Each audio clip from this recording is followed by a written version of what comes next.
Hi friends, welcome to Durga's kitchen. இன்றைக்கி செவ்வாய்க்கிழமை காலையில் ஒரு விளாக் பார்க்கலாமா? காலையில் 4 மணிக்கு 3 மணி போலவே எந்திரிச்சு ஹஸ்பண்டுக்கு சாப்பாடு செஞ்சு 4 மணிக்கு அவரை அனுப்பி விட்டுட்டு அதுக்கப்புறமா காரையெல்லாம் கழுவி வாசல் தெளித்து விட்டுட்டு வீட்டில் போயிட்டு வீட்டு வேலையும் பார்த்துக்கணும், வெளி வேலையும் பார்த்துக்கணும்.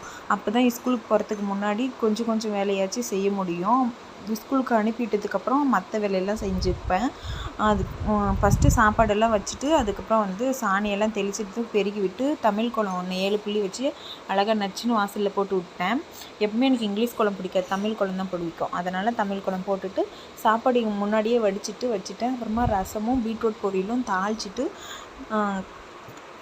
குழம்பெல்லாம் கொச்சி ரசம் எல்லாம் ரெடியானதுக்கப்புறமா பாக்ஸில் போட்டு வச்சுருவேன். பாக்ஸில் போட்டு வச்சு பேக் பண்ணிவிட்டு அதுக்கப்புறமா தான் அவங்கள சாப்பாடு ஊட்டி ரெடி பண்ணி ஸ்கூலுக்கு அனுப்புறதுக்கு பார்ப்பேன். ஏன்னா அவசரமாக சாப்பாடு போட்டிருந்தாக்கா அது கொஞ்சம் கூட எப்படி எதில் இருக்குது என்ன இருக்குது ஒன்றும் தெரியாமல் படப்படன்னு பதட்டத்துலேயே வேலை செஞ்சுன்னு இருப்பேன். ஃபஸ்ட்டு சாப்பாடெல்லாம் போட்டு பேக் பண்ணி எடுத்து வச்சுட்டு பசங்களை போயிட்டு குளிக்க வச்சு ரெடி பண்ணி எல்லாம் விட்டுட்டேன். அதுக்கப்புறமா சாப்பாடு ஊட்டி அவங்கள அனுப்பி விடணும். சாப்பாடு ஊட்டி சாப்பிட்ட வச்சு அனுப்புறதுக்குள்ளேயே போதும்னு ஆயிடுது. எப்போவுமே காலையில் அரைக்குறையாக தான் கொஞ்சமாக தான் சாப்பிடுவாங்க. அதனால் காலையில் தினமும் ஒரு வாழைப்பழம் அவங்கள சாப்பிட வச்சுட்டு ஆட்டோ ஏற்றிட்டு வந்து அதுக்குள்ளே அம்மா பாப்பாவை குளிக்க வச்சுட்டு இருந்தாங்க. அவ்வளவும் ரெடி பண்ணி அவளுக்கும் சாப்பாடு ஊட்டி தூங்க வச்சுட்டு இதுக்கு மேலே தான் எனக்கு வேலையே இருக்கும். காலையிலேயே துணியெல்லாம் துவைச்சி அரைச்சி வச்சுட்டு இருந்தேன். அந்த துணியை காய போடணும். இனிமேல் தான் போயிட்டு இவளுக்கு சாப்பாடு ஊட்டி ட்ரெஸ் போட்டு தூங்க வைக்கணும். அப்படின்னாக்கா எப்படியும் 1 ஹவருக்கு மேலே 2 ஹவர்ஸ் தான் ஆகுமே.